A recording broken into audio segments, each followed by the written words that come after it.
Teşekkür ederim. İl Milli Eğitim Müdürlüğümüzle İl Müftülüğümüzün ortaklaşa düzenlediği hafızlık projesini geçen sene başlattık. Şu anda 14 tane hafızlık eğitimi alan öğrencimiz vardır. Bu sene Allah'ın izniyle bir sınav gerçekleştiriyoruz şu anda. 100'ü aşkın öğrenci başvurmuş ve bu sene de 20 öğrenci almayı düşünüyoruz. Bu hafızlık projesiyle neyi amaçlıyoruz?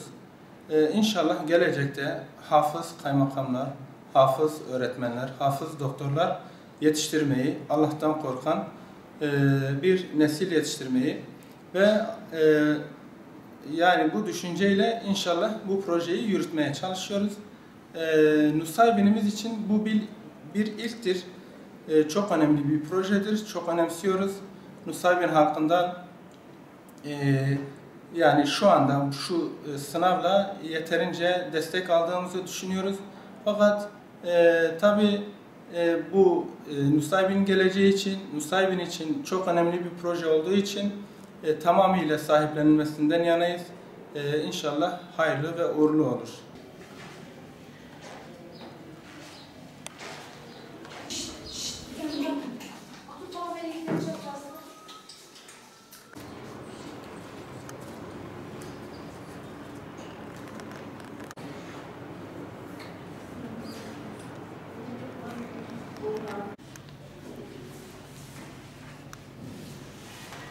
Bizim öğrencimiz sınava katılacak. İmam Hatip ve Kur'an-ı Kerim hafızlık sınavı için. Bu proje hem dini eğitim hem de normal okul eğitimleri için çok başarılı ve güzel bir projedir. Bu projeyi bize söylediklerinde çok böyle gurur duyduk. Onun için sırf o yüzden bizim öğrencilerimiz buraya okumaları için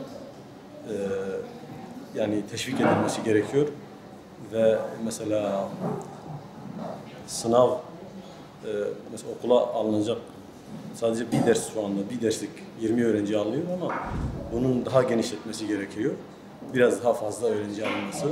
Çünkü yoğunluk talep var şu anda. Biz gördük sınava gelen öğrencilere baktık.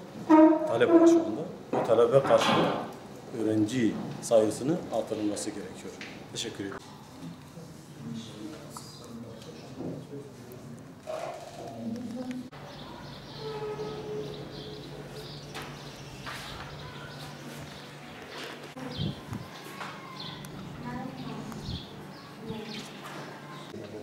ودي سنافا زاروك جبوي قرآن كرسيا أم تخازن قو بخوين زاروكي ما قيشة إيه تبعنا يعني قو إيه مي إيه دي قو بخوين شكا إلا لمش كفامتي وسر خيري مش مرة تفضح له والله وصل